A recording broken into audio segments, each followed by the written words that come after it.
Hello friends, a warm welcome to all of you in my YouTube channel Akhilesh education centre. This is Akhilesh Kumar. आप सभी का स्वागत है हमारे YouTube channel Akhilesh education centre पर। दोस्तों, जैसा कि आप सबको पता है, हम लोग क्लास 11th की फिजिक्स पढ़ रहे हैं और आपको बता दें कि ये फिजिक्स फर्स्ट पेपर का सबसे लास्ट का टॉपिक है, जिसका नाम है ग्रहों या उपग्रहों की गति तथा पलायन चाल। पलायन चाल और पलायन वेग लगभग समान होते हैं, दोनों एक ही चीजें हैं। कभी कभी हम लोग पलायन चाल बोल देते हैं तो कभी कभी पलायन वेग, लेकिन पलायन वेग की जगह पलायन चाल बोलना ज्यादा उचित होता है। तो ये अपना लास्ट टॉपिक है। पिछले लेक्चर में हम लोगों ने ग्रह उपग्रह के बारे में विस्तृत अध्ययन कर लिया था और आज हम लोग पढ़ेंगे उपग्रहों की गति और पलायन चाल।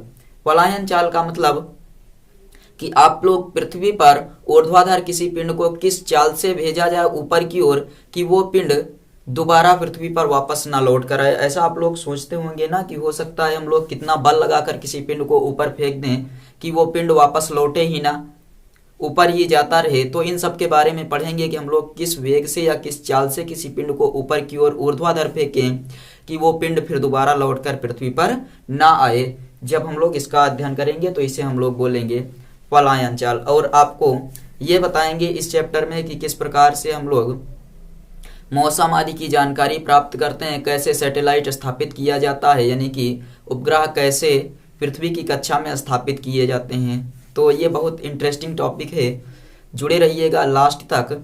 हम लोग आज सीख लेंगे कि उपग्रहों को कैसे पृथ्वी की कक्षा में स्थापित किया जाता है या ऊपर कैसे भेजा जाता है।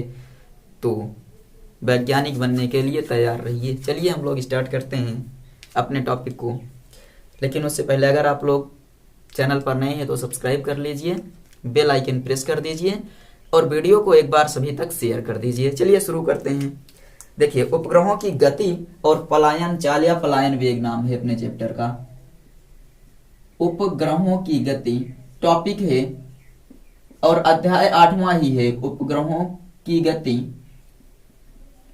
और वैसे तो हम लोग कहते हैं पलायन चाल, पलायन वेग या पलायन चाल बोल सकते हैं। तो पलायन चाल हम लोग नाम देते हैं, उपग्रहों की गति और पलायन चाल। चलिए, कक्षीय चाल सबसे पहले आपकी हेडिंग आती है कि कक्षीय चाल क्या होती है। कक्षीय चाल तो आप सबको पता है कि प्रत्येक जो उपग्रह होता है वो ग्रह के चारों ओर एक निश्चित कक्षा में चक्कर लगाते रहते हैं और उसी कक्षा में जो उपग्रह की चाल होती है उसे ही कक्षीय चाल के नाम से जाना जाता है। तो प्रत्येक उपग्रह क्या बताएंगे, ग्रह के चारों ओर लगभग वृत्तीय कक्षा में चक्कर लगाते रहते हैं। प्रत्येक उपग्रह ग्रह के चारों ओर लगभग वृत्तीय कक्षा में चक्कर लगाते रहते हैं। इनकी चाल नियत होती है और इसी नियत चाल को कक्षीय चाल कहते हैं। चलिए लिखते हैं कि प्रत्येक उपग्रह ग्रह के चारों ओर कक्षीय चाल हेडिंग है। कक्षीय चाल प्रत्येक उपग्रह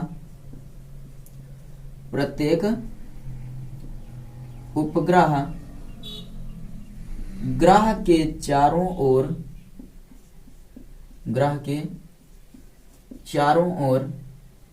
लगभग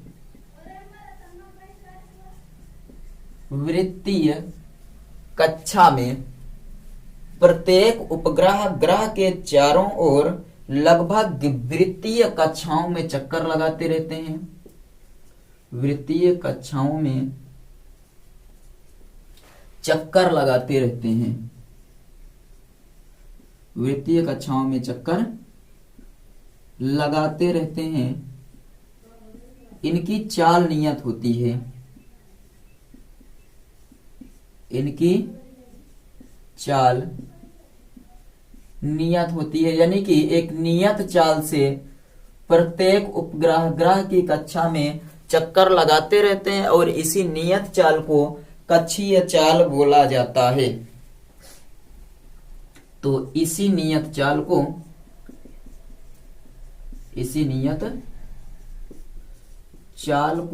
कक्षीय चाल कहते हैं। नोट कर लीजिए कक्षीय चाल क्या होती है।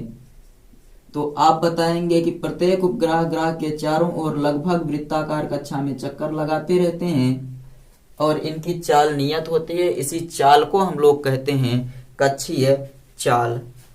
अगली हेडिंग परिक्रमण काल। परिक्रमण काल का मतलब आप लोग जानते हैं कि एक चक्कर पूरा करने में लगा समय।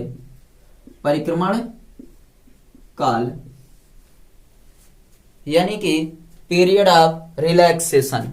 क्या होता है, तो जो उपग्रह होता है वो ग्रह के चारों ओर एक चक्कर लगाने में जितना समय लेता है उसे ही हम लोग क्या कहते हैं, परिक्रमण काल। उपग्रह द्वारा एक चक्कर पूरा करने में लगे समय को उपग्रह द्वारा एक चक्कर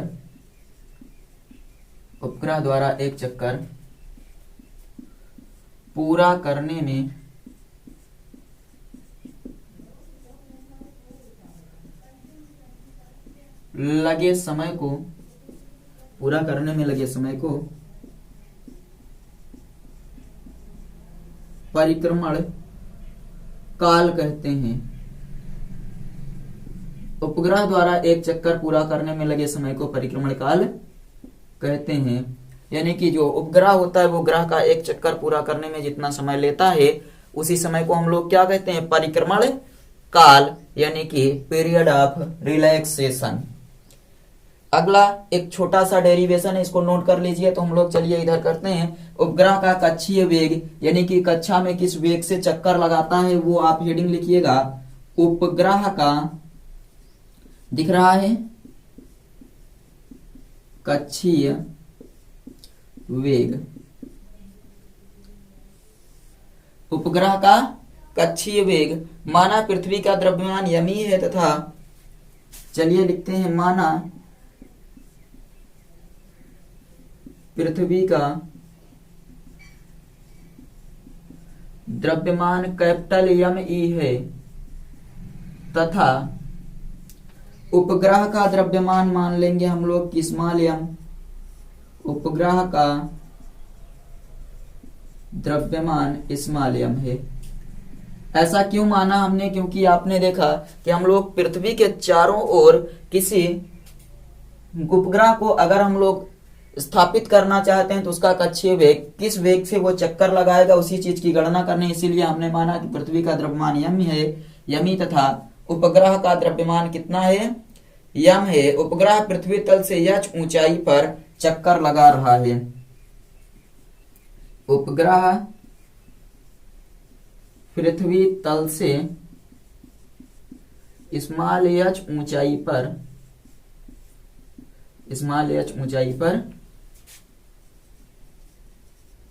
चक्कर लगा रहा है।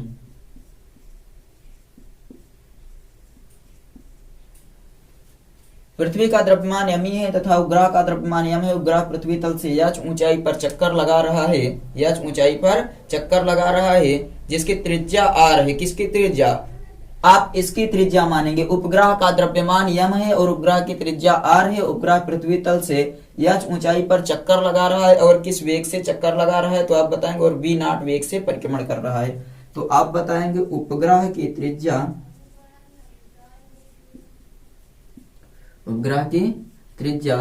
r है तथा यह v नॉट वेग से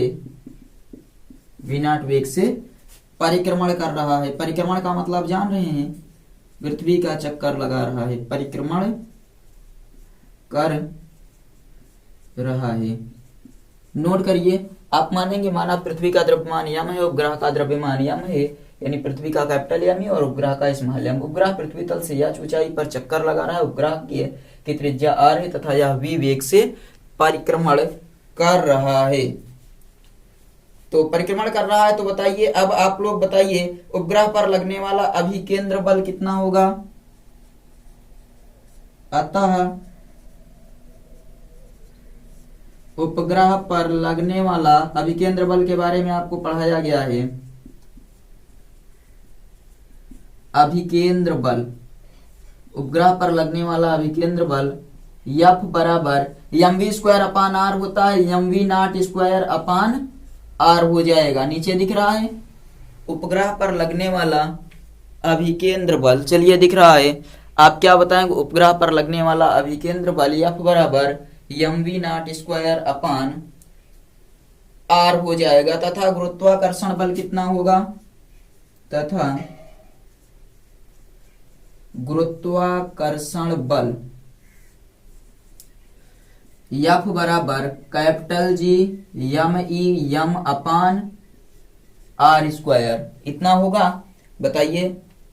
और आप लोग यहाँ ये जानते हैं कि जो गुरुत्वाकर्षण बल है वही अभिकेंद्र बल का कार्य कर रहा है, यानी कि गुरुत्वाकर्षण बल ही अभिकेंद्र बल है। यहाँ आप बताएंगे कि गुरुत्वाकर्षण बल ही अभिकेंद्र बल है, अभिकेंद्र बल है, अतः गुरुत्वाकर्षण बल बराबर अभिकेंद्र बल, अभिकेंद्र बल बराबर गुरुत्वाकर्षण बल। क्यों? क्योंकि दोनों बराबर हैं, तो गुरुत्वाकर्षण बल यानी कि GMEM अपान r² बराबर mv0² अपान r, ये हो जाएगा। बताइए समझ में आया कि नहीं। गुरुत्वाकर्षण बल ये अभिकेंद्र बल है, तो दोनों बराबर होंगे, GMEM अपान r² mv0², m से m कट जाएगा, r से r कट जाएगा, कटेगा। चलिए काट देते हैं। आपका m से m कट गया, r से एक r कट गया, बचा कितना, GME अपान r बराबर v0², तो यहाँ से v0 बराबर अंडर रूट GME अपान r हो जाएगा। v0 बराबर कितना हो जाएगा, GME अपान r। बताइए ये क्लियर है या नहीं, ये चीज आपको क्लियर है। आपने देखिए कक्षीय वेग का फार्मूला निकाल लिया है कि GME अपान r हो जाएगा। इसके आगे चलिए देखते हैं।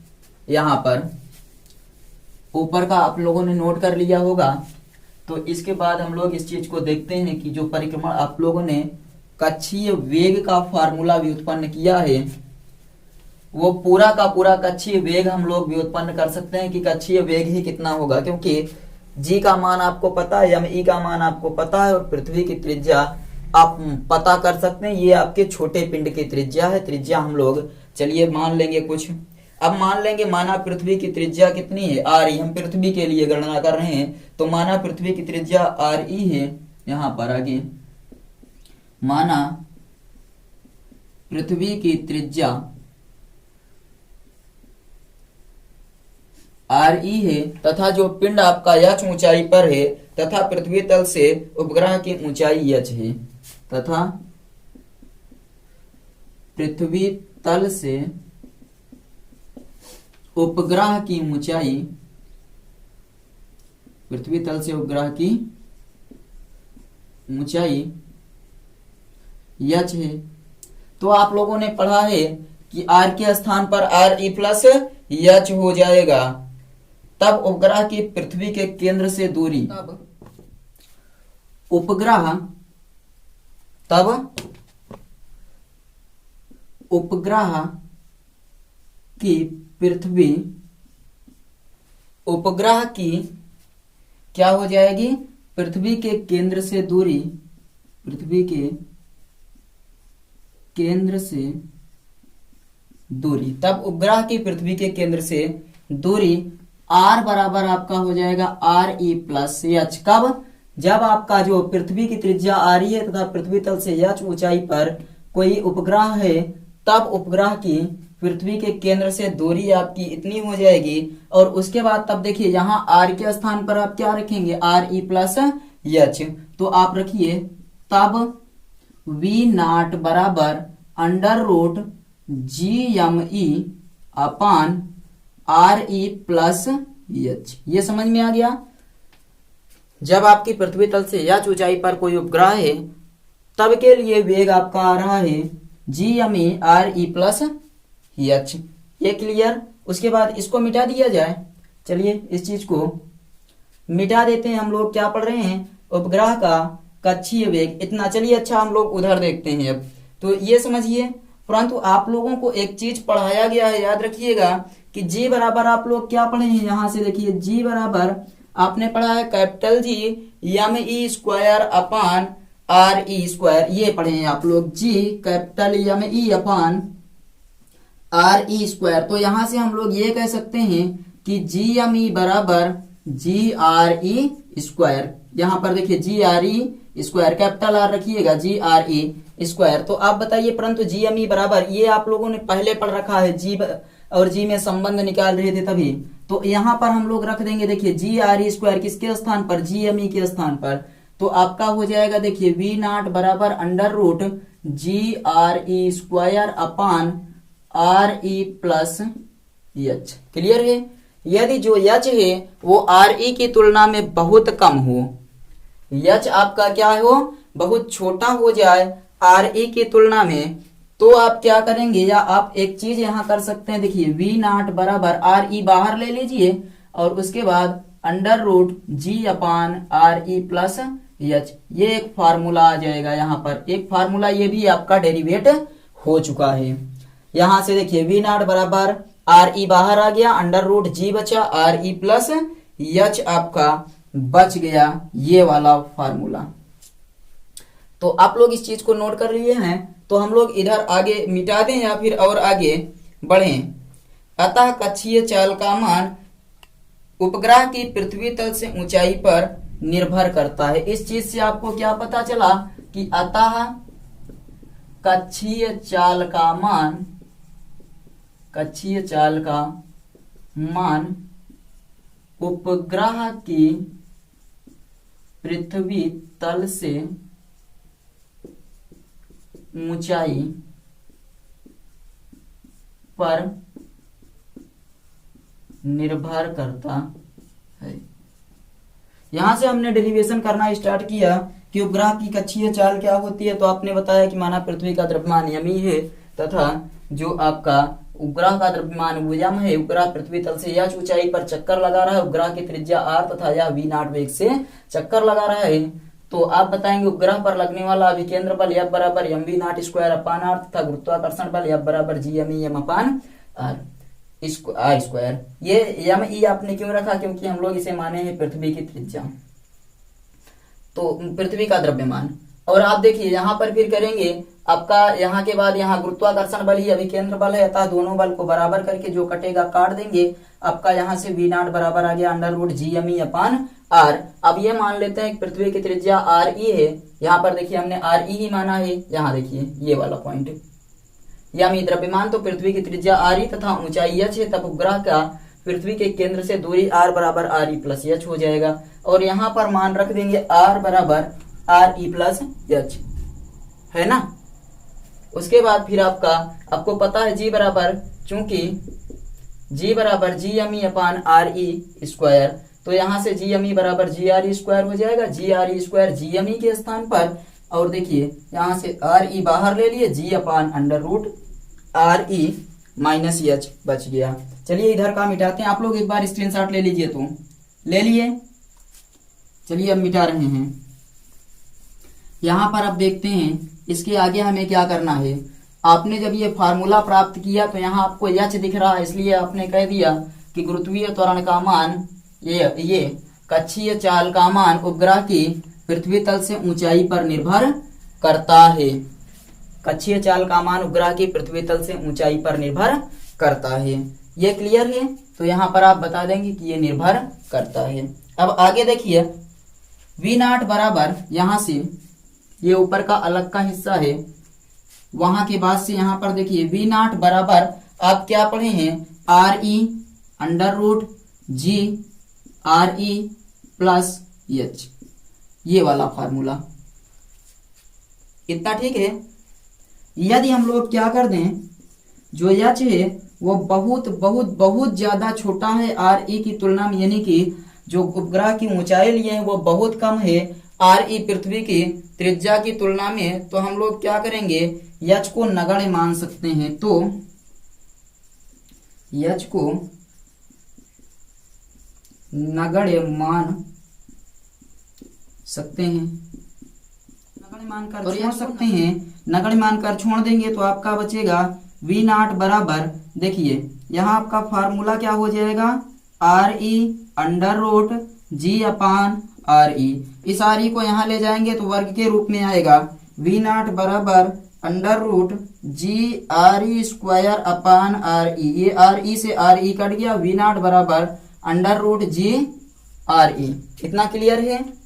इतना क्लियर है या नहीं कमेंट करके बताइए। उसके बाद हम लोग लिख सकते हैं वी नॉट बराबर अंडर रूट जी का मान कितना होता है जल्दी से बताइए, 9.8, लेकिन हम लोग 10 रखेंगे। पृथ्वी की त्रिज्या कितनी होती है? तो पृथ्वी की त्रिज्या होती है 6400 किलोमीटर, यानी कि 6371 किलोमीटर। तो 6.37 गुणे 10 की घात आप रख सकते हैं 6। तो ऐसे ही मान लीजिए 6.4 गुणे 10 की घात आप कितना मानेंगे बताइए? 6 मानेंगे मीटर में। उसके बाद वी नॉट बराबर इसको हल करेंगे तो आ जाएगा आपका अंडर रूट 64 गुणे 10 की घात 6, 10 की घात 6। और इस चीज को हम लिख सकते हैं वी नॉट बराबर, ये कितने का वर्ग है? 4 चौक 16 चौको 64, यानी कि 8 अठाई 64 गुणे 10 की घात आपका हो जाएगा 3। निकालेंगे तो 8 गुणे 10 की घात 3, वी नॉट है तो मीटर प्रति सेकंड। 8 गुणे 10 की घात 3 मीटर प्रति सेकंड, और इसे कह सकते हैं वी नॉट बराबर 8 किलोमीटर प्रति सेकंड। वी नॉट बराबर 8 किलोमीटर प्रति सेकंड। अतः जो पृथ्वी की कक्षा में कितनी, पृथ्वी के कक्षा में यह ऊंचाई पर किसी पिंड को स्थापित किया जाए, उपग्रह को स्थापित किया जाए, तो उसका जो कक्षीय वेग होता है वो 8 किलोमीटर प्रति सेकंड होता है। अतः पृथ्वी के समीप चक्कर लगा रहे उपग्रह की कक्षीय चाल, अतः पृथ्वी के समीप चक्कर लगा रहे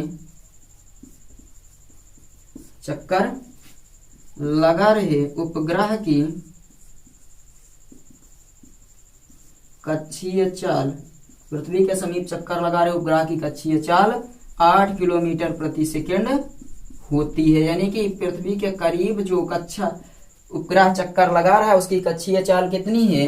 तो आप कक्षीय चाल बताएंगे 8 किलोमीटर प्रति सेकंड होती है। 8 किलोमीटर 1 सेकंड में नोट कर लीजिए और बताइए समझ में आया क्या? सब कुछ समझ में आ गया? स्क्रीनशॉट लीजिए। उसके बाद फिर हम लोग आगे बढ़ते हैं। नहीं समझ में आया तो वीडियो को एक बार रिवाइज करिए पीछे ले जाकर, उसके बाद देख लीजिए, सब कुछ क्लियर हो जाएगा। और आई थिंक आपको सब कुछ क्लियर अभी दिख रहा है, हम देख पा रहे हैं। चलिए इसको हम लोग मिटाकर अब आगे बढ़ते हैं। उपग्रह का परिक्रमण काल निकालते हैं कि उपग्रह एक चक्कर पूरा करने में कितना समय लेता है अगर वो पृथ्वी के समीप है तो यहाँ पर हम लोग लिखेंगे कि उपग्रह का परिक्रमण काल। इस चीज को आप लोग जो नोट कर रहे हैं नोट करते रहिए। हम अगला बताने चल रहे हैं उपग्रह का परिक्रमण काल। आप लोग जानते हैं कि परिक्रमण काल क्या होता है? तो एक चक्कर पूरा करने में लगा समय, उपग्रह का परिक्रमण काल। परिक्रमण काल बराबर होता है कक्षीय परिधि बटे कक्षीय वेग। फार्मूला लिख लीजिए, परिक्रमण काल बराबर परिक्रमण काल बराबर कक्षीय परिधि बटे कक्षीय वेग। परिक्रमण काल बराबर क्या होता है? कक्षीय परिधि बटे कक्षीय वेग। चलिए हम लोग निकालते हैं परिक्रमण काल। टी बराबर 2 pi R upon V naught, 2 pi R upon V not.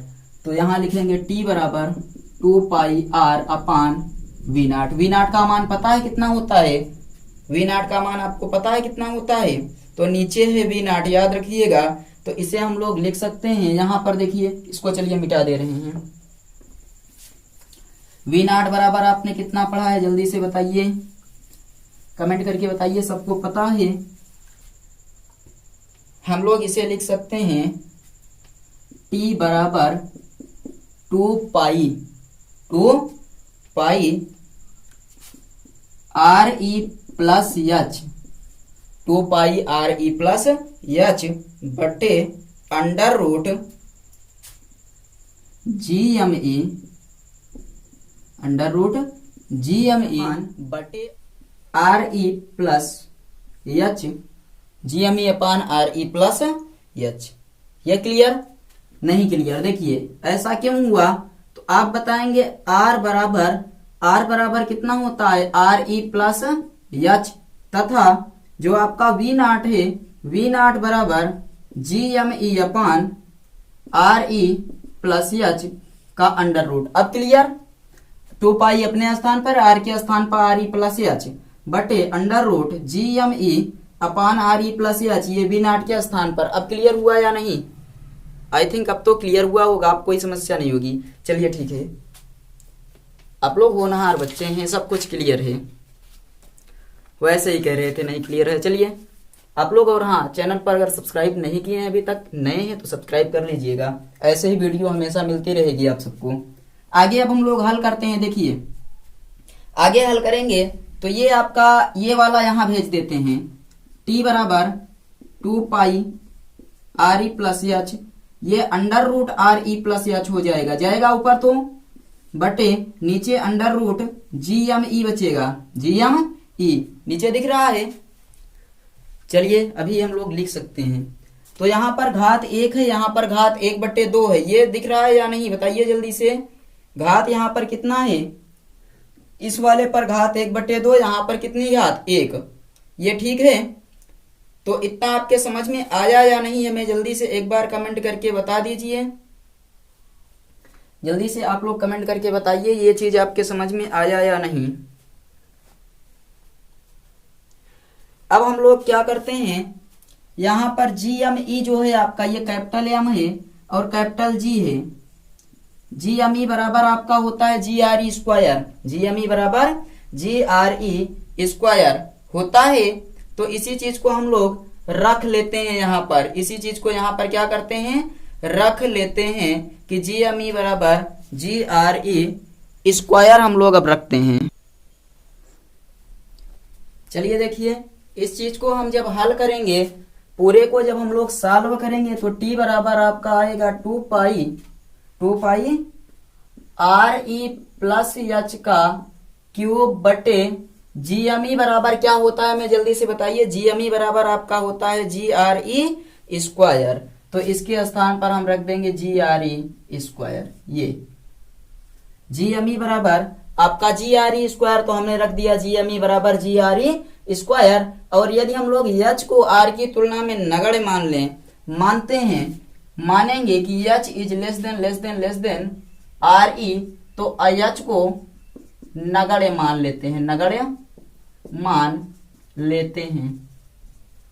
और नगण्य मानेंगे तो आपका t बराबर हो जाएगा 2 pi under root R E का क्यूब बटे जी आर ई का स्क्वायर। ये स्क्वायर से ये घात कट गई, यहां कितना बचा आपका, तो यहां पर जो आपका बच जाएगा वो हो जाएगा t बराबर 2 pi under root R E बटे जी। सबका मान रख लेते हैं, सबका मान रख लेते हैं। तो चलिए t बराबर 2 pi under root R E का मान आपको अभी बताया गया कितना, तो 6400 किलोमीटर, तो हम लोग मानते हैं 6.4 गुणे 10 की घात 6 बटे ये आपका 10 हो जाएगा। होगा या नहीं जल्दी से बताइए। जी का मान हमने कितना मान लिया, 10 मान लिया। 10 को ऊपर ले जाते हैं तो t बराबर 2 पाई अंडर रूट ये 0.64 गुणे 10 की घात 6, 8 ढाई 64 होता है। t बराबर 2 पाई इंटू 0.8 गुणे 10 की घात 3। इतना समझ में आ गया कि 0.8 गुणे 10 की घात 3। अब पाई का मान रख दीजिए, तो t बराबर आपका 2 गुणे 3.14 गुणे 0.8 गुणे 10 की घात 3। इसको जब आप हल करेंगे तो आएगा, देखिए हम हल किए हैं, आप लोग भी इसको हल करिएगा तो आपका आ जाएगा, ये आपका कुल मिलाकर आएगा 5.024 गुणे 10 की घात 3, 5.024 गुणे 10 की घात 3 आ जाएगा। फिर आगे देखिए t बराबर इतना आ गया आपका, तो हम लोग इसे क्या कहेंगे, 5 3 घात है तो बोल सकते हैं 5024, और परिक्रमण काल है तो ये हो जाएगा सेकंड, 5024 सेकंड। अगर हम 60 से भाग दें तो मिनट बन जाएगा, 3600 से भाग दें तो क्या हो जाएगा आपका, घंटे में बदल जाएगा। तो 60 से हम लोग भाग दे लेते हैं इसको, t से जब हम लोग इसको भाग देंगे 50 24 भागे 60, तो ये आपका हो जाएगा मिनट। और इसको जब हम लोग हल करेंगे ये लगभग आपका आएगा 33.7 मिनट, 33.7 मिनट। और पूरी तरह से हम लोग कहें तो ये आपका हो जाएगा 34 मिनट लगभग, 34 मिनट लगभग। तो पृथ्वी के निकट ये जो ग्रह का उपग्रह का परिक्रमण काल होता है वो 34 मिनट, लगभग 34 मिनट होता है। परिक्रमण काल यानी पृथ्वी के निकट जो ग्रह है वो एक परिक्रमण करने में कितना समय लेता है? परिक्रमण कितना समय लेता है? तो लगभग 24 मिनट का समय लगता है। और इस सूत्र से आप पृथ्वी का द्रव्यमान भी निकाल सकते हैं। थोड़ा सा हिंट दे रहे हैं, पूरा द्रव्यमान हम लोग नहीं निकालेंगे, ये आप लोग करेंगे पूरा द्रव्यमान की गणना। इसको नोट कर लीजिए, स्क्रीनशॉट ले लीजिए, जल्दी करिए। स्क्रीनशॉट ले लिए, चलिए आगे बढ़ते हैं। उधर वाला बाकी लोग नोट करते रहिए। अब हम लोग चर्चा कर लेते हैं थोड़ा सा पृथ्वी का द्रव्यमान कैसे ज्ञात करेंगे, लेकिन हम लोग ज्ञात नहीं करेंगे। पृथ्वी का द्रव्यमान, मास ऑफ अर्थ, तो T बराबर आपके पास जो फार्मूला है 2 pi under root RE plus H का होल क्यूब बटे यहाँ GRE स्क्वायर आपने माना था, या GME इसके स्थान पर GRE स्क्वायर रख सकते हैं। और अब क्या करेंगे, दोनों पक्षों का वर्ग कर दीजिए। दोनों पक्षों का वर्ग करने पर T स्क्वायर बराबर ये 4 पाई अंडर रूट हटेगा RE प्लस H का क्यूब बटे ये आपका GME हो जाएगा। इतना होगा या नहीं, जल्दी से बताइए। इतना हो जाएगा, तो 4 पाई स्क्वायर यहाँ होगा, 4 पाई स्क्वायर। अब आप क्या करेंगे, GME को हम लोग क्या कहते हैं बताइए जल्दी से। यहाँ पर T बराबर आपका कितना आया है, यहाँ एक चीज देखिए, T बराबर 2 पाई RE प्लस H, और उसके बाद कुल मिलाकर जब आप सॉल्व किए T बराबर 2 पाई अंडर रूट RE अपान G आया, अंडर रूट RE अपान G। तो ये बताइए ये क्लियर है या नहीं, ये क्लियर है। इसी पर सब मान रखेंगे। देखिए पाई का मान पता है, RE पता है, H पता, ऊंचाई, और उसके बाद फिर ऊंचाई को हम नगण्य मानकर छोड़ देंगे। G आपको पता है capital G, mass of earth पता है, सब रखकर जब आप कैलकुलेशन करेंगे तो आपका जो मान है वो आ जाएगा। मान आपका क्या होगा, निकल आएगा यहीं पर पृथ्वी का द्रव्यमान। तो इसको नोट कर लीजिए, इसका कैलकुलेशन आप लोग करेंगे, इसका सॉल्यूशन लिख लीजिए। सॉल्यूशन यानी कि हल आप लोग स्वयं से करेंगे, स्वयं करके बताइए, स्वयं करें। इस चीज को आप लिख लीजिए और इसका हल स्वयं करें। आप लोग करके बताइएगा कितना आएगा। जल्दी से एक बार स्क्रीनशॉट लीजिए, तब तक हम लोग एक बार चेक कर लेते हैं। उसके बाद अगले टॉपिक पर चर्चा करते हैं, कृत्रिम उपग्रह। का नाम है कृत्रिम उपग्रह। कृत्रिम उपग्रह मतलब क्या होता है, तो जो मानव द्वारा उपग्रह निर्मित किए जाते हैं उनको हम लोग कृत्रिम उपग्रह कहते हैं, और पृथ्वी की कक्षा में स्थापित किए जाते हैं। मानव ने बनाया और पृथ्वी की कक्षा में स्थापित किया, तो ऐसे उपग्रह को हम लोग बोलते हैं कृत्रिम उपग्रह। मानव द्वारा पृथ्वी की कक्षा में स्थापित किए गए उपग्रहों को कृत्रिम उपग्रह कहते हैं। लिखिए, मानव द्वारा स्थापित किए गए या मानव द्वारा पृथ्वी की कक्षा में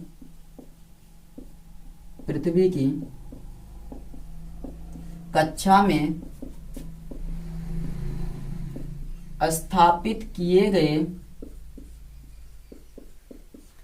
मानव द्वारा पृथ्वी की कक्षा में स्थापित किए गए उपग्रहों को कृत्रिम उपग्रह कहते हैं। किए गए उपग्रहों को कृत्रिम उपग्रह कहते हैं। कृत्रिम उपग्रह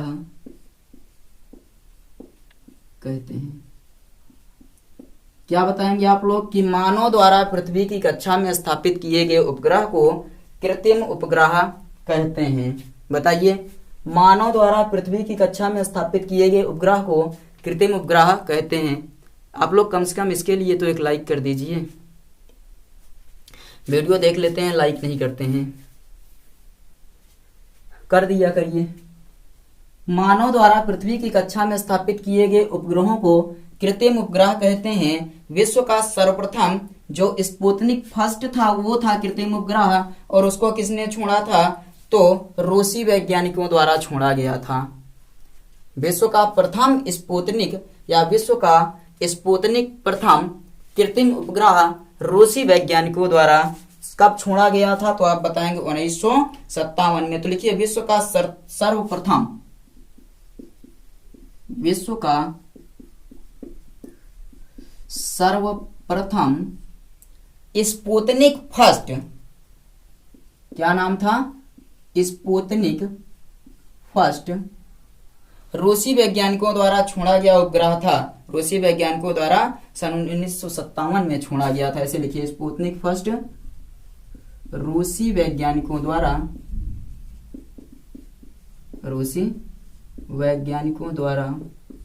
सन 1957 में छोड़ा गया था। आपने विश्व के बारे में तो देख लिया, भारत के बारे में भी देखिए कि भारत का पहला उपग्रह कौन था। तो विश्व का सर्वप्रथम स्पुतनिक फर्स्ट रूसी वैज्ञानिकों द्वारा 1957 में छोड़ा गया था।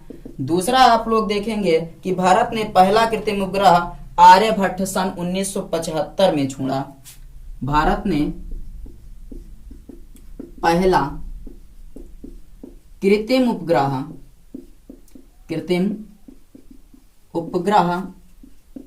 आर्यभट्ट कब छोड़ा? तो सन 1975 में, सन 1975 में छोड़ा।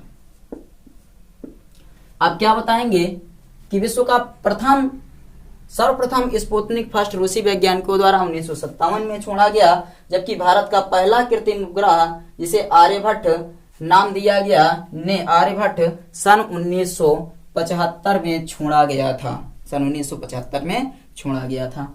अब कृत्रिम उपग्रह के क्या उपयोग होते हैं?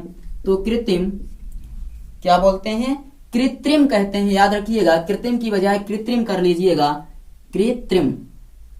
कृत्रिम उपग्रह के उपयोग, इसका उपयोग कहां कहां किया जाता है? तो ध्यान से एक बार सुन लीजिए कि मौसम की जो पूर्वानुमान की जानकारी मिलती है, इसी की करामात है। दूसरा, टेलीविजन देखते हैं, जो प्रसारण किया जाता है, वो भी इसी की करामात। आप लोग हमको देख पा रहे हैं, तो आप कह सकते हैं कि वहीं से सारी क्रियाएं हो रही हैं, जिसकी वजह से हम आपके सामने इस प्रकार से पढ़ा रहे हैं। चलिए लिखते हैं क्या क्या हो सकता है। तो इससे वायुमंडल के ऊपरी क्षेत्रों का अध्ययन किया जाता है। पहली बात, इससे वायुमंडल के ऊपरी क्षेत्रों का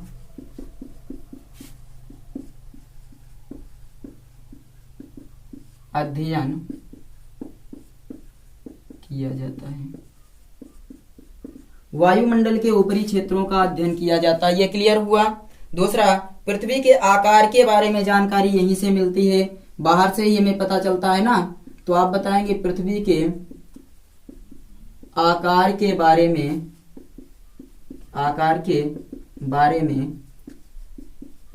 जानकारी मिलती है। पृथ्वी के आकार के बारे में जानकारी मिलती है किसके द्वारा? उपग्रहों के द्वारा। वायुमंडल के ऊपरी क्षेत्रों का अध्ययन किया जाता है। और आगे आप बताएंगे कि इन्हीं के द्वारा हमें क्या होता है? पृथ्वी के ऊपरी क्षेत्रों के बारे में जानकारी मिलती है। ये सब चीजें नॉर्मल हैं, आप लोग इन सब से घबराया मत करिए। आप सबको भी पता है कि आप लोग भी उसी क्षेत्र से आते हैं, हम भी उसी क्षेत्र से। तो चलिए देखते हैं, पृथ्वी के आकार के बारे में जानकारी मिलती है ना। इससे बताइए आप सबको कोई समस्या है क्या? आप लोगों के लिए ही सब कुछ किया जा रहा है ना। चलिए देखते हैं, पृथ्वी के आकार के बारे में जानकारी मिलती है, ये ठीक है। अब बताएंगे मौसम के पूर्व सूचना, क्या पॉइंट बताए गए, ध्यान से देखिए, इसको हम थोड़ा सा लिख लिए वीडियो को खोज करके। इससे वायुमंडल के ऊपरी क्षेत्रों का अध्ययन किया जाता है, क्लियर। पृथ्वी के आकार के बारे में जानकारी मिलती है, ये भी क्लियर। मौसम के पूर्व सूचना यहीं से हमें प्राप्त होती है, ये क्लियर है। सूर्य तथा अंतरिक्ष से रेडियो संवादों को भेजने में सहायता मिलती है, यानी सूर्य से अंतरिक्ष रेडियो संवाद जो अंतरिक्ष से भेजे जाते हैं वो हमारे रेडियो यहीं पर प्राप्त होते हैं। टीवी कार्यक्रमों का संचालन किया जाता है इन्हीं उपग्रहों की सहायता से, टीवी कार्यक्रमों का संचालन किया जाता है। और उल्का पिंडों का अध्ययन यहीं से किया जाता है, याद रखिएगा। उल्का पिंडों का अध्ययन इन्हीं की सहायता से किया जाता है कि उल्का पिंड पृथ्वी पर गिरने वाला है, पृथ्वी से टकराने वाला है। ये बताया जाता है ना, कभी कभी जानकारी मिलती है, कभी कभी छोटे छोटे उल्का पिंड आकर जमीन पर गिर भी जाते हैं तो किसी झील का निर्माण हो जाता है। तो उल्का पिंडों का अध्ययन किया जाता है, इसी की सहायता से, इसी की देन है। कृत्रिम उपग्रह आपने समझ लिया कि मानव द्वारा निर्मित तथा पृथ्वी की कक्षा में स्थापित उपग्रहों को कृत्रिम उपग्रह कहते हैं। विश्व ने सर्वप्रथम स्पुतनिक फर्स्ट को रूसी वैज्ञानिकों ने भेजा था 1957 में, और आर्यभट्ट कब भेजा गया तो 1975 में भारत ने भेजा था। और उसके बाद चलिए, ये आपका पॉइंट हो गया। अगला पॉइंट देखते हैं हम लोग। अगला पॉइंट चलिए आप लोग नोट करते रहिए, हम अगले पॉइंट पर चर्चा करते हैं। सब कुछ दिख रहा है ना? हाँ चलिए, अगला मानव के अंतरिक्ष उड़ान तथा दूसरे ग्रहों पर पहुंचने का कार्यक्रम। मानव के अंतरिक्ष उड़ान तथा दूसरे ग्रहों पर पहुंचने के जो कार्यक्रम होते हैं वो इन्हीं के द्वारा संचालित किए जाते हैं। आप बताएंगे कि कार्यक्रम इन्हीं कृत्रिम उपग्रहों पर आधारित होते हैं, इन्हीं कृत्रिम उपग्रहों पर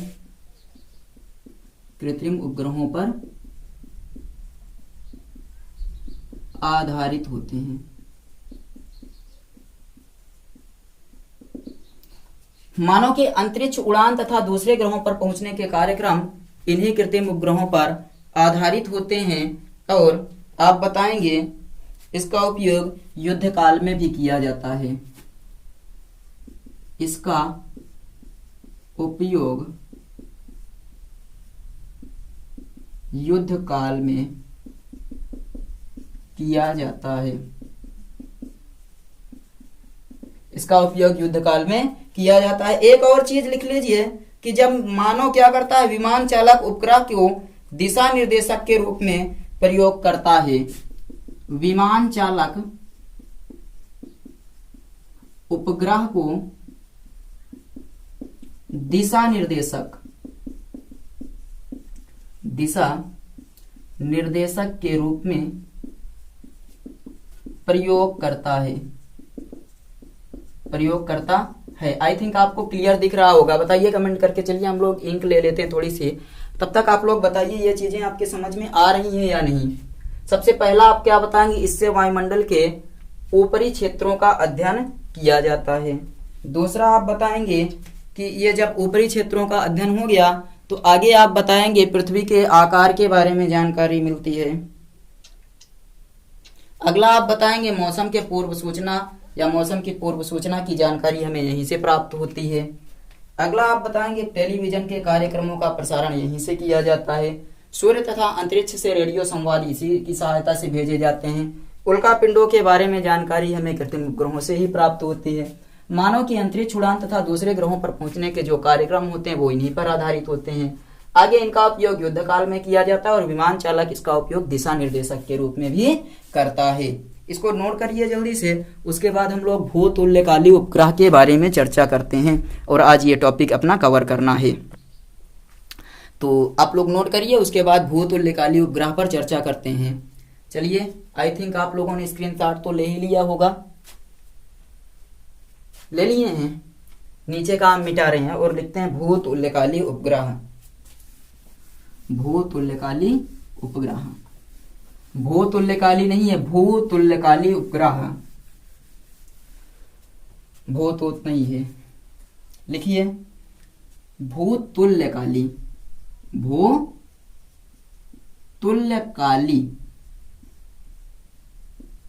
उपग्रह।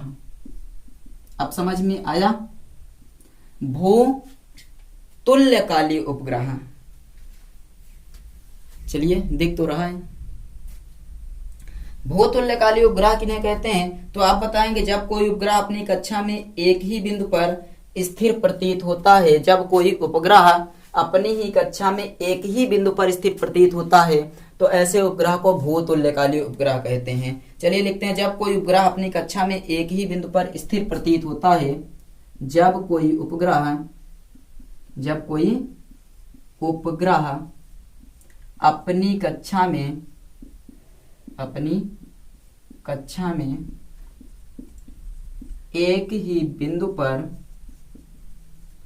पर स्थिर प्रतीत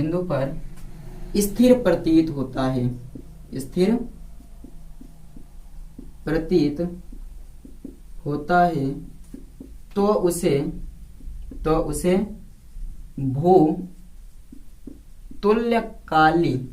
भूतुल्यकाली उपग्रह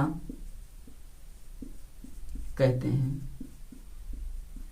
क्या होता है कि जब कोई उपग्रह अपनी ही कक्षा में एक ही बिंदु पर स्थिर प्रतीत होता है तो इसे भूतुल्यकाली उपग्रह कहते हैं और इसका दूसरा नाम भू-स्थिर उपग्रह भी है।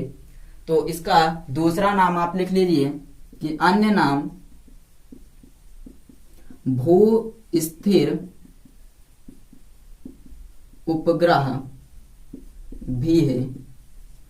तो भूतुल्यकाली उपग्रह या भू स्थिर उपग्रह के नाम से भी जाना जाता है। जब कोई ग्रह अपनी ही कक्षा में एक ही बिंदु पर स्थिर प्रतीत होता है उसे भूतुल्यकाली उपग्रह कहते हैं। इसका अन्य नाम भू स्थिर उपग्रह भी है। संचार व्यवस्था में किया जाता है। भूतुल्यकाली उपग्रह का उपयोग संचार व्यवस्था में किया जाता है। भूतुल्यकाली उपग्रह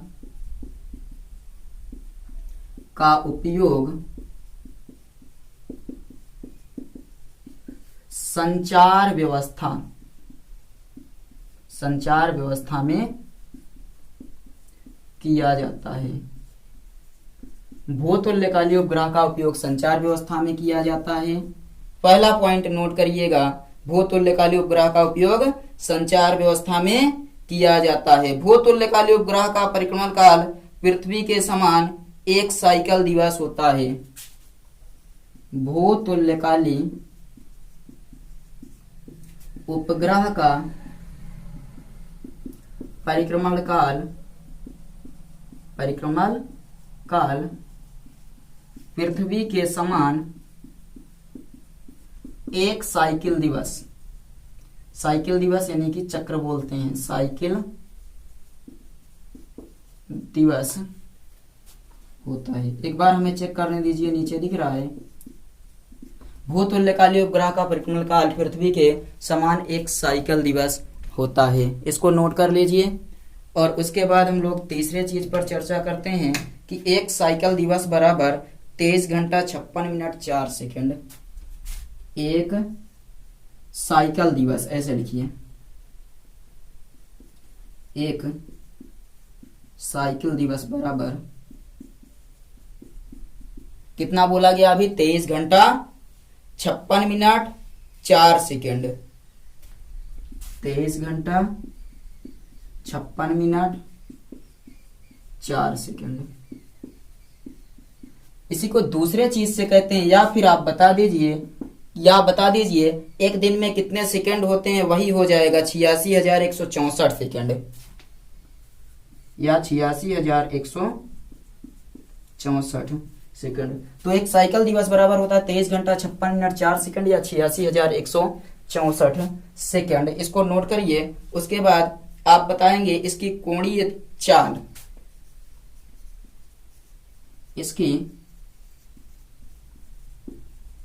कोणीय चाल, कितनी होती है? तो आप बताएंगे 7.29 गुणे 10 की घात -5 रेडियन प्रति सेकंड होती है। रेडियन प्रति सेकंड होती है इसकी कोणीय चाल। अब इसके नीचे नहीं लिखेंगे, हमें नहीं लगता कि आपको ये दिख रहा होगा।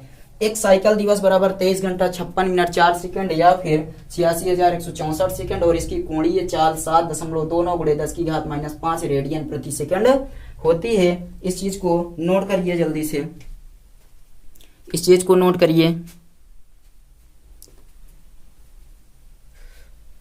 अपनी अगली हेडिंग है उपतुल्यकाली उपग्रह।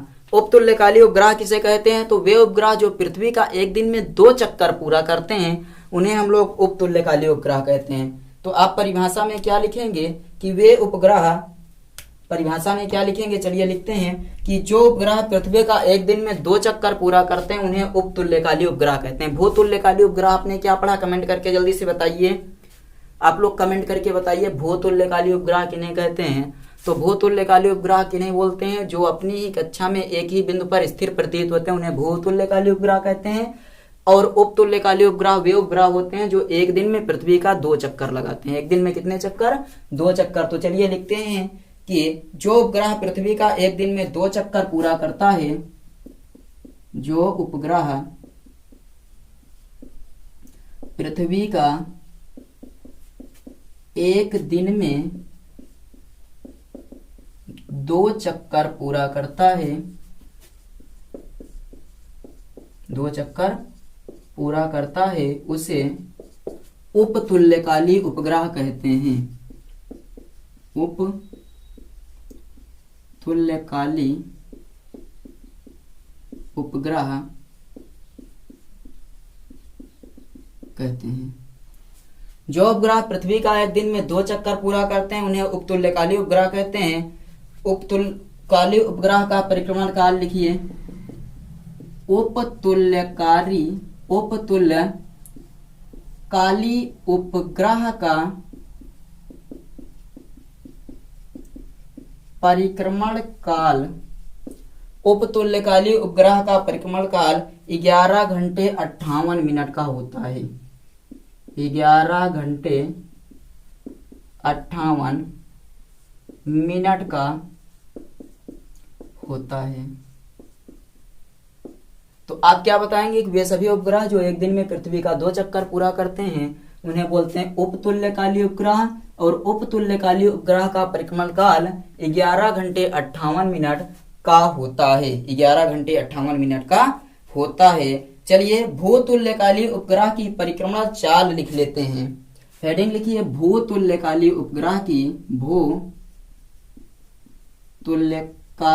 उपग्रह की परिक्रमण चाल। क्या लिखेंगे, भूतुल्यकाली उपग्रह की परिक्रमण चाल। भूतुल्यकाली उपग्रह की परिक्रमण चाल कितनी होती है। तो परिक्रमण वेग आप जानते हैं, वहीं से निकालेंगे। भूतुल्यकाली उपग्रह का परिक्रमण वेग, आपको V0 बराबर क्या फार्मूला बताए थे, जल्दी से बताइए। अब V0 बराबर क्या फार्मूला बताए थे, 2πr/t।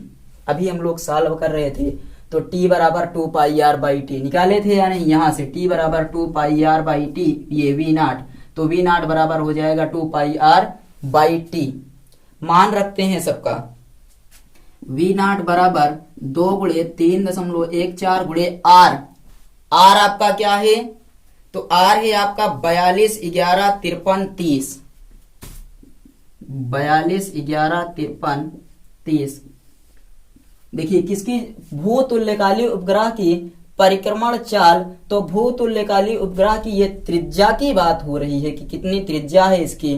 तो ये हो जाएगी 42, 11, 53, 30 और 86,164 सेकेंड होता है। 86,164 सेकेंड। और इन चीजों को जब हम हल करेंगे, ये आपका मात्रक होगा मीटर प्रति सेकेंड। आप लोग इसको बैठकर आराम से हल करिएगा, हम बता दे रहे हैं, हम हल करके बैठे हैं। तो इसका जो आंसर आएगा वो हो जाएगा 3.07 किलोमीटर प्रति सेकेंड। ये क्या हो जाएगा, ये आपका है भूतुल्यकाली उपग्रह की परिक्रमण चाल। इस चीज को आप हल करिएगा, अभी वीडियो काफी लंबा हो जाएगा हल करते वक्त। तो भूतुल्यकाली उपग्रह की परिक्रमण चाल क्या होता है, वेग आपने यहां से निकाल लिया, मान रखकर उसके बाद जब हल करेंगे तो 3.07 किलोमीटर प्रति सेकेंड आ जाएगा। इसको नोट करिए, इसको नोट करिए। भूतुल्यकाली उपग्रह के लिए महत्वपूर्ण थोड़े से 2-4 बिंदु हैं, उन पर चर्चा कर लेते हैं। उपतुल्यकाली अलग का टॉपिक था, उसको हम लोगों ने कवर किया। लिखिए भूतुल्यकाली उपग्रह के लिए महत्वपूर्ण बिंदु। भूतुल्यकाली उपग्रह के लिए महत्वपूर्ण बिंदु। भूतुल्यकालीय उपग्रह के लिए महत्वपूर्ण बिंदु कौन कौन से महत्वपूर्ण बिंदु हैं, उन चीजों पर चर्चा करते हैं। इसका स्क्रीनशॉट लिए। चलिए,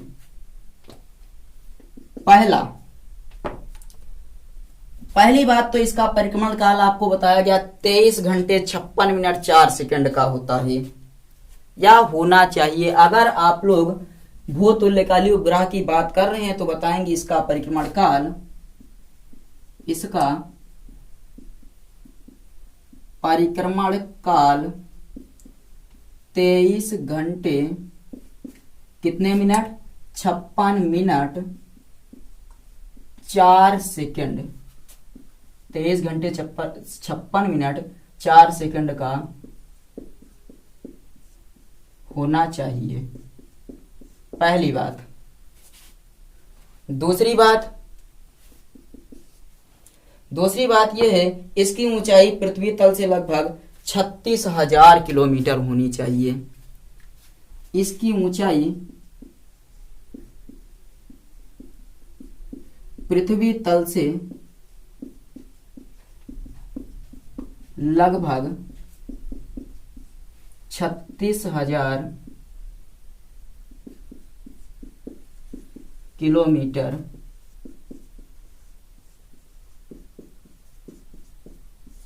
होनी चाहिए। ये 2 पॉइंट क्लियर है कि जो इसका परिक्रमण काल है वो 23 घंटे 56 मिनट 4 सेकंड का होना चाहिए। इसकी ऊंचाई पृथ्वी तल से लगभग 36,000 किलोमीटर होनी चाहिए। तीसरा, उपग्रह की कक्षा का तल पृथ्वी के गुरुत्व केंद्र से होकर गुजरना चाहिए। उपग्रह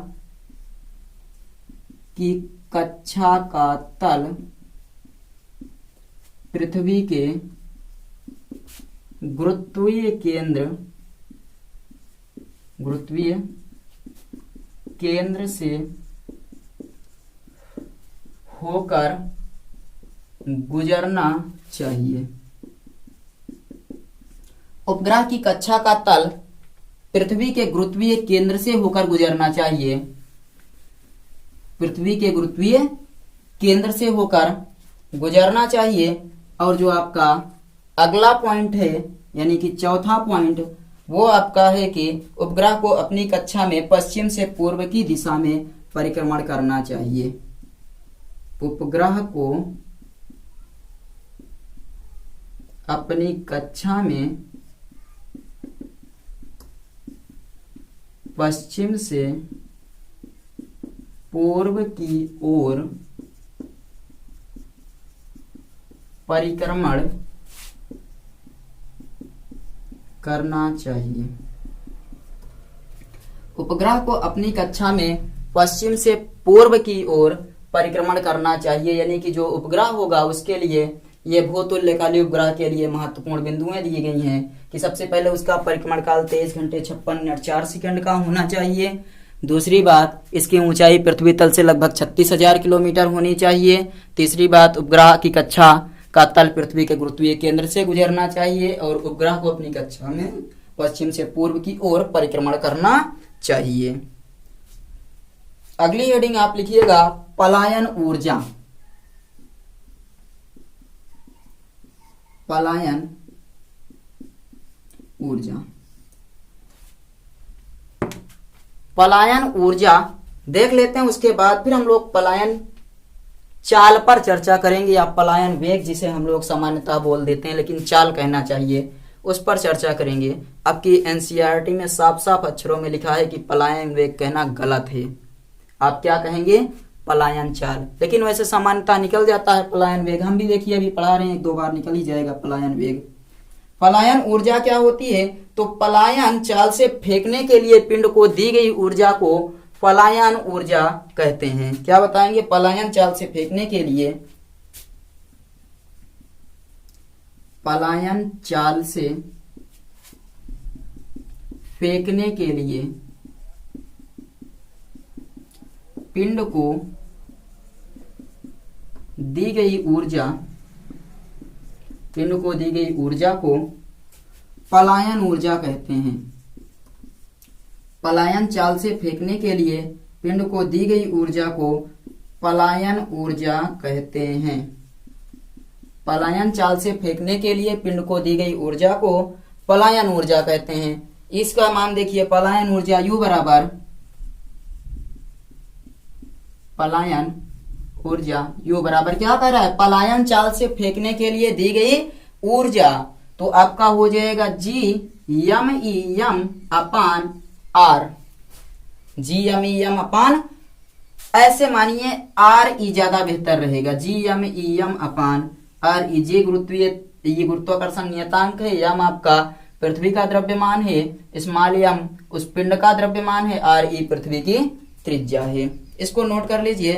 पलायन ऊर्जा का फार्मूला है आपका, पलायन ऊर्जा का फार्मूला कि पलायन वेग से किसी पिंड को फेंकना है तो उस समय जो हम ऊर्जा देंगे, देखिए पलायन वेग आ गया, पलायन चाल से फेंकने के लिए किसी पिंड को दी गई ऊर्जा को पलायन ऊर्जा कहते हैं। आगे अब देखिए, पलायन ऊर्जा आपका कंप्लीट हुआ। अब हम लोग पलायन चाल पर चर्चा करते हैं। पलायन चाल क्या होती है? पलायन चाल या पलायन वेग दोनों आए तो आप समझिएगा, इसको स्क्रीनशॉट लीजिए। पलायन चाल या पलायन वेग दोनों, एस्केप वेलोसिटी, एस्केप वेलोसिटी देखिए क्या होती है। हेडिंग लिखिए, पलायन चाल या पलायन वेग। पलायन चाल ऑब्लिक वेग, जो भी आपको मिले एक ही चीजें हैं। कुछ किताब में पलायन वेग है, कुछ किताब में पलायन चाल है। हम लोग पलायन वेग पलायन चाल का कॉन्सेप्ट देख रहे थे कि पलायन वेग क्या होता है या पलायन चाल क्या होती है। तो आप बताएंगे पलायन वेग किसी पिंड को दिया गया वह न्यूनतम वेग है, या पलायन चाल किसी पिंड को दी गई वह न्यूनतम चाल है जिसे प्राप्त करने के बाद पिंड पृथ्वी के गुरुत्वीय क्षेत्र को पार कर जाता है और दोबारा कभी लौटकर पृथ्वी पर नहीं आता, उसे हम लोग पलायन वेग कहते हैं। यानी कि आप वह न्यूनतम वेग दीजिए उसको कि पिंड जो है पृथ्वी के गुरुत्वीय क्षेत्र को पार कर जाए और फिर दोबारा लौटकर ना आए पृथ्वी पर, तो उसे हम लोग कहते हैं पलायन वेग या पलायन चाल। चलिए लिखते हैं, पलायन वेग वह न्यूनतम वेग है, पलायन वेग वह न्यूनतम वेग है, वह न्यूनतम वेग है जिसे प्राप्त करने के बाद पिंड पृथ्वी के गुरुत्वीय क्षेत्र को, जिससे किसी पिंड को ऊर्ध्वाधर ऊपर की ओर फेंकने पर, या ऐसे लिख दीजिए कि जिससे किसी पिंड को, जिससे किसी पिंड को ऊर्ध्वाधर ऊपर की ओर फेंकने पर। पलायन वेग वह न्यूनतम वेग है जिससे किसी पिंड को ऊर्ध्वाधर ऊपर की ओर फेंकने पर पिंड पृथ्वी के गुरुत्वीय क्षेत्र को पार कर जाता है, पिंड पृथ्वी के गुरुत्वीय क्षेत्र को पार कर जाता है, गुरुत्वीय क्षेत्र को क्या करता है, पार कर जाता है तथा पृथ्वी पर कभी वापस नहीं लौटता है, तथा पृथ्वी पर कभी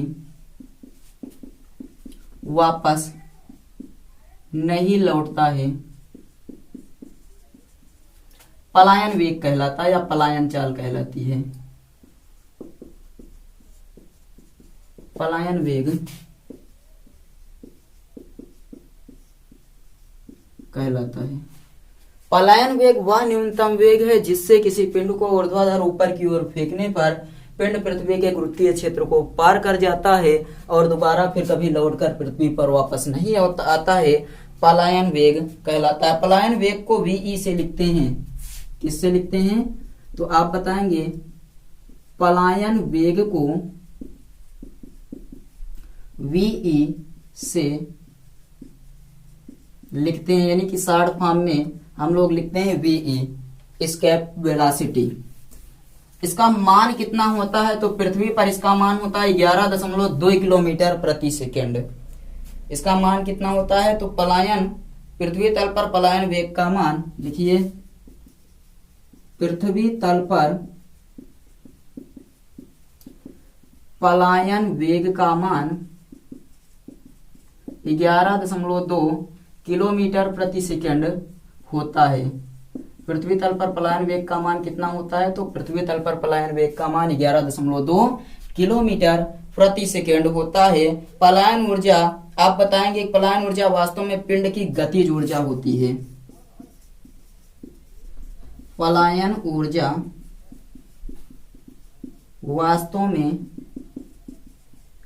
पिंड की गतिज ऊर्जा होती है। आपको अभी बताया गया ना, पलायन ऊर्जा वह ऊर्जा है जिससे किसी पिंड को पलायन वेग या पलायन चाल दिया जाता है। पलायन वेग से फेंकने के लिए पिंड को दी गई ऊर्जा को पलायन ऊर्जा कहते हैं। और पलायन वेग क्या होता है, तो वह वेग या वह न्यूनतम वेग जिससे किसी पिंड को ऊर्ध्वाधर ऊपर की ओर फेंकने पर पिंड पृथ्वी के गुरुत्वीय क्षेत्र को पार कर जाता है और दोबारा कभी भी लौटकर पृथ्वी पर नहीं आता, पलायन वेग कहलाता है। पलायन वेग को वी से लिखते हैं। पलायन वेग का मान 11.2 किलोमीटर प्रति सेकंड होता है और पलायन ऊर्जा वास्तव में पिंड की गतिज ऊर्जा होती है। इस चीज को नोट कीजिए और हम लोग अब इस चीज का स्क्रीनशॉट लीजिए, तो हम लोग पलायन वेग का सूत्र भी उत्पन्न करते हैं।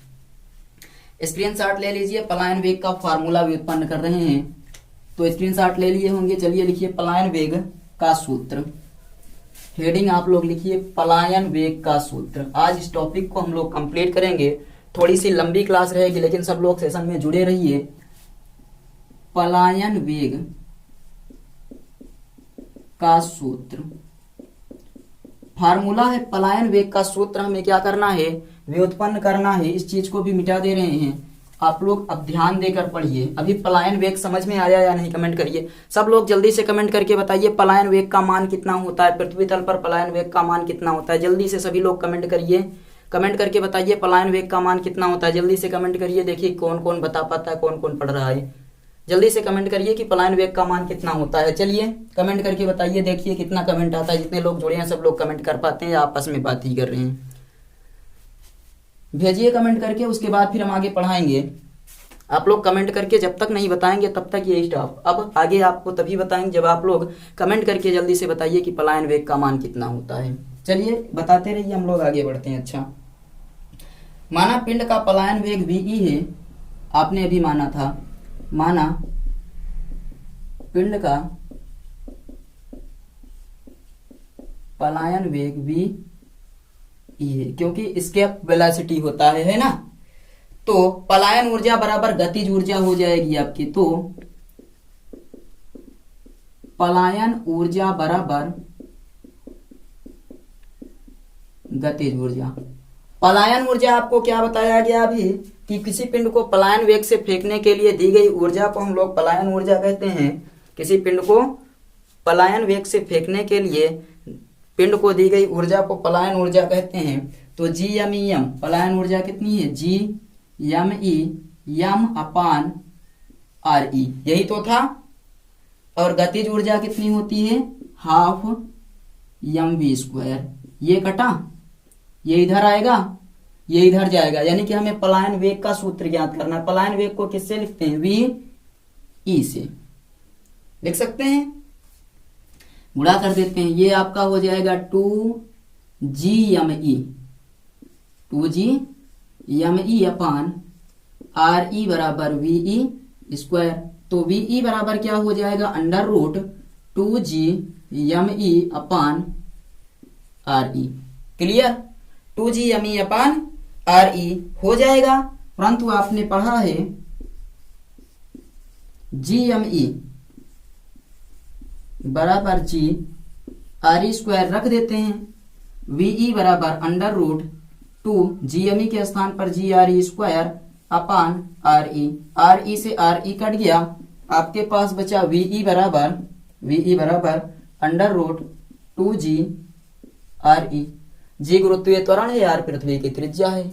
जी क्या है आपका, गुरुत्वीय त्वरण, और आर आपकी पृथ्वी की त्रिज्या है। यहां से हम लोग पलायन वेग का मान चलिए ज्ञात करते हैं कि सही है या नहीं। जी बराबर कितना रखें, 9.8।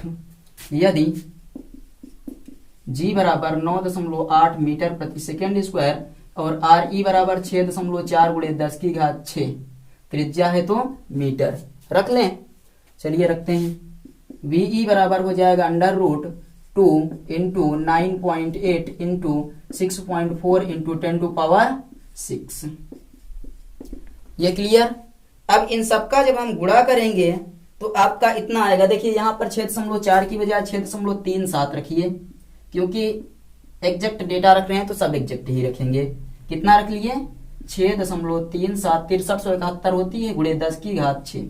इसको हल करेंगे। देखिए इस चीज को हल करेंगे तो 2 8 16 की 6 हासिल 1, दोनों 18 1 19, 196 गुणे 6.37 गुणे 10 की घात 6।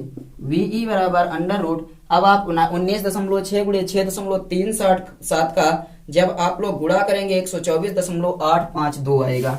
124.852 गुणे 10 की घात 6। 124.852 गुणे 10 की घात कितना आ गया? 6। तो इसका अगर वर्गमूल निकालेंगे तो वी बराबर आएगा 11.24 गुणे 10 की घात 3। 11.24 गुणे 10 की घात, ये 11.17 होगा। 11.17 गुणे 10 की घात 3, और ये आपका किस में है? तो मीटर प्रति सेकंड में है। देखिए मीटर प्रति सेकंड।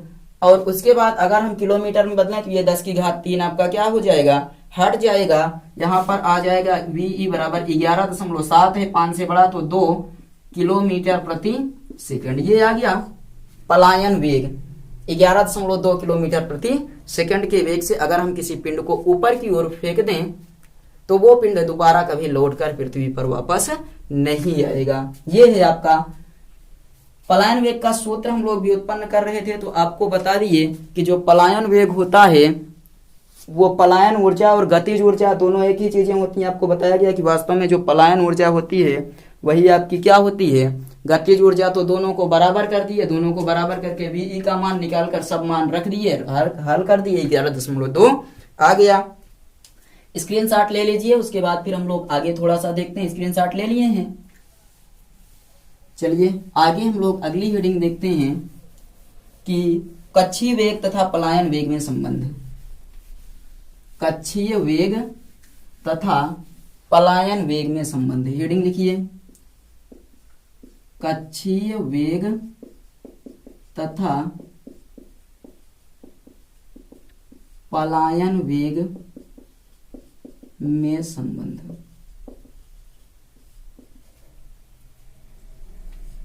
कक्षीय वेग तथा पलायन वेग में संबंध। आप जानते हैं कक्षीय वेग का फार्मूला क्या होता है और पलायन वेग का फार्मूला क्या होता है, दोनों हमें पता होना चाहिए। हम जानते हैं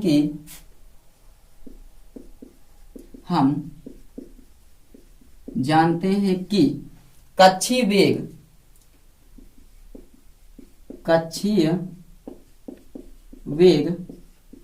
v0 बराबर कितना होता है? अंडर रूट GRE, समीकरण नंबर 1। दूसरा हम लोग क्या लिखेंगे? तथा पलायन वेग, तथा पलायन वेग कितना होगा? VE बराबर अंडर रूट 2GRE, अभी हमने निकाला था। समीकरण नंबर 2 हो गया। अब क्या करते हैं? समीकरण 2 को समीकरण 1 से भाग दे देते हैं। लिखिए समीकरण, ऐसे करिए 1 से 2 को भाग दीजिए। समीकरण 1 भागे समीकरण 2 कर देते हैं। करिए VO अपान VE बराबर under root GRE upon under root 2GRE। यहाँ पर रूट को हम लोग कर लेते हैं बड़ा सा। VE बराबर अंडर रूट GRE अपान 2GRE। GRE से GRE कट गया, आपका आया VO अपान VE बराबर अंडर रूट 1/2। अंडर रूट कितना आ गया? देखिए 1/2 आ गया। और यहां से आपका जो संबंध निकल कर आया है, देखिए इस चीज को हम ऐसे कर सकते हैं, V0 अपान VE बराबर 1/2। तो VE बराबर आपका आ जाएगा VO रूट 2। VE बराबर VO रूट 2। समझ में आया या नहीं? तो आपका VE बराबर अंडर रूट 2 VO या VO रूट 2। यहां से आप बताएंगे पलायन वेग कक्षीय वेग के, ये क्या है आपका? पलायन वेग कक्षीय वेग के अंडर रूट 2 गुना के बराबर होता है। अतः पलायन वेग कक्षीय वेग के √2 गुना के बराबर होता है। पलायन वेग कक्षीय वेग के √2 गुना के बराबर होता है। इसको नोट कर लीजिए, नोट कर लीजिए, इसका स्क्रीनशॉट ले लीजिए और बताइए क्या ये टॉपिक आपके समझ में आ गया या नहीं। जल्दी से बताइए, समझ में आया कि पलायन वेग कक्षीय वेग के √2 गुना के बराबर होता है। आपने क्या किया, कक्षीय वेग का सूत्र लिख लिया, पलायन वेग का सूत्र लिख लिया। पलायन वेग कक्षीय वेग में पलायन वेग से भाग दे दिए तो आपका ये फार्मूला निकल कर आ गया। इसका स्क्रीनशॉट ले लीजिए। उसके बाद फिर हम लोग थोड़ा सा आगे बढ़ते हैं। अब यहाँ एक चीज और देखिए कि पृथ्वी के समीप चक्कर काटते हुए पिंड का पलायन वेग अगर किसी कारणवश √2 गुना हो जाए तो पिंड कक्षा छोड़कर पलायन कर जाएगा।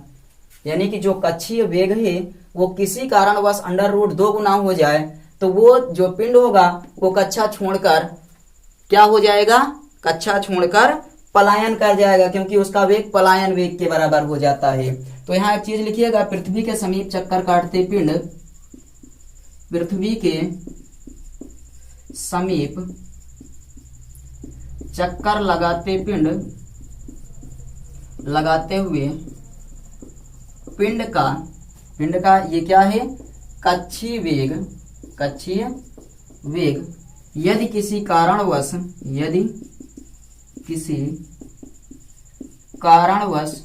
√2 गुना हो जाए तो पिंड अपनी कक्षा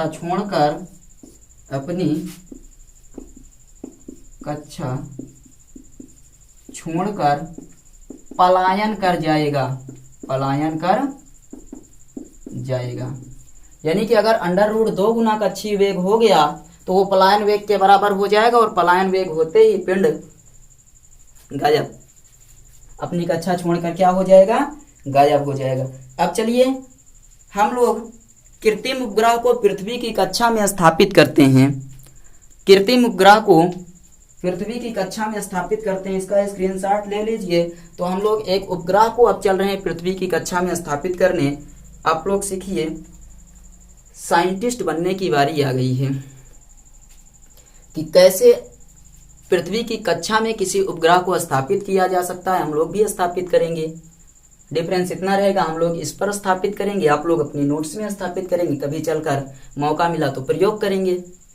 उसके बाद फिर अपने अपने नाम का एक सैटेलाइट स्थापित करेंगे, है ना। सब लोग अपने नाम के आगे सैटेलाइट लिख कर बताइए कि आप लोग सीखने के बाद जब कभी पृथ्वी की कक्षा में कोई भी उपग्रह स्थापित करेंगे तो उसका नाम क्या रखेंगे। कमेंट करके जल्दी से बताइए।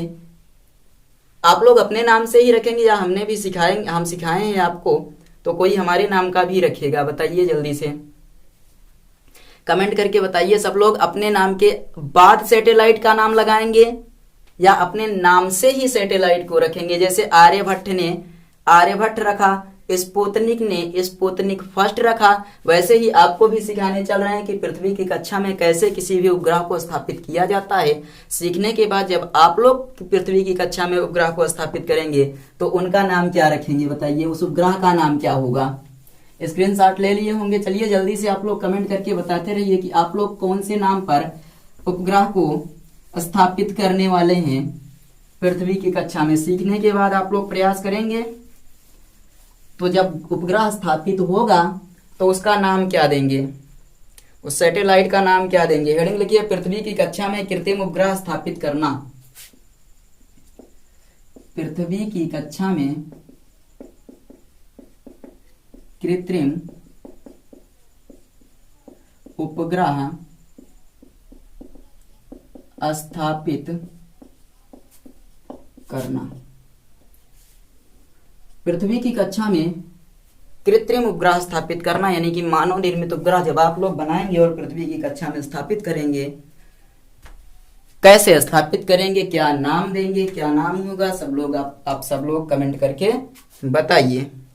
चलिए यहाँ पर पहले चित्र देखते हैं, उधर हम लोग ग्रह स्थापित करेंगे या स्थापित कर लेते हैं। इधर देखिए, ये आपकी क्या हो गई, पृथ्वी। ये क्या है, अपनी पृथ्वी है। ध्यान से देखिए, कहानी बड़ी मजेदार होने वाली है। और ये क्या है? पृथ्वी की त्रिज्या, पृथ्वी की त्रिज्या है।